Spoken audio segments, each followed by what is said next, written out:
Newsreel, real news, real quick. Former President Donald Trump declined to answer questions from the New York State Attorney General's office on Wednesday and asserted his right under the Fifth Amendment of the Constitution not to incriminate himself.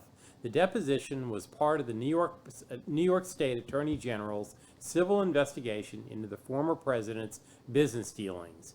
Trump said, quote, "When your family, your company, and all the people in your orbit have become the targets of an unfounded, politically motivated witch hunt supported by lawyers, prosecutors, and the fake news media, you have no choice. I have absolutely no choice because the current administration and many prosecutors in this country have lost all moral and ethical bounds of decency," unquote. The U.S. House Freedom Caucus claimed on Wednesday that both the unannounced FBI search of Donald Trump's home and seizure of GOP Representative Scott Perry's phone exposed the Biden administration's weaponization of the Justice Department against political opponents of the Democrats.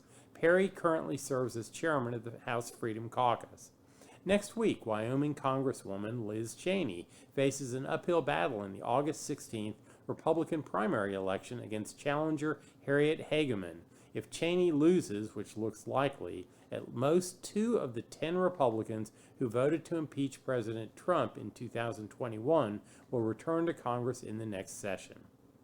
The U.S. Justice Department on Wednesday has charged Shahram Poursafi of Iran's Islamic Revolutionary Guard Corps with plotting to assassinate former U.S. National Security Advisor John Bolton in retaliation for killing Iran's General Qasem Soleimani in 2020.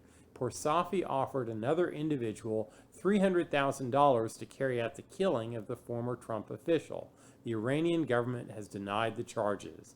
The Chinese ambassador to Moscow has called the United States the main instigator of the war in Ukraine and accused Washington of seeking to crush Russia. Ambassador Zhang Hanhui said the U.S. backed Russia into a corner with repeated expansions of the NATO defense alliance and support for forces seeking to align Ukraine with the European Union rather than Moscow. And finally, Ukraine's President Vladimir Zelensky said on Tuesday that Ukraine will keep fighting against Russia until it regains control of the Crimean Peninsula, an interesting objective since Crimea became a part of Russia 8 years before the war even began. Ukraine had been trying to block water supplies to Crimea until February 2022, when the Russian military opened a dam to provide water resources to the peninsula. And that's the way the world is. See you next time.